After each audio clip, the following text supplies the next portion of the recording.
पुढच्या महत्त्वाच्या घडामोडीकडे राष्ट्रवादीचे प्रदेशाध्यक्ष सुनील तटकरे यांनी काल सिल्वर ओकवर शरद पवार यांची भेट घेतली। तटकरे यांनी पवारांची भेट घेतल्यानंतर राजकीय चर्चांना सुरुवात झालेली होती। प्रकृतीची विचारपूस करण्यासाठी भेट घेतल्याची माहिती सुनील तटकरे यांनी दिली आहे।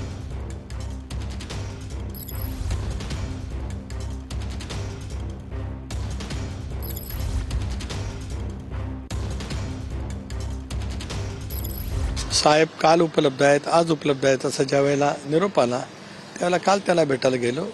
साहेब गेली 6 दशकं देशाच्या राजकारणामध्ये एक महत्त्वपूर्ण भूमिका बजावत आहेत। आम्ही साहेबांच्या नेतृत्वाखाली दीर्घकाळ त्या ठिकाणी काम केलं, त्यामुळे तब्येतीची विचारपूस करणं, सदिच्छा भेट देणं ही संस्कृती आहे। तेवढंच कारण त्याच्या पाठीमागे होतं, कुठलंही राजकीय कारण त्या भेटीच्या पाठीमागचं नाही। मला वाटतं की शरद पवार साहेबांच्या आणि तटकरेंच्या भेटीबद्दल राजकीय वावड्या उठवणे चुकीचं आहे।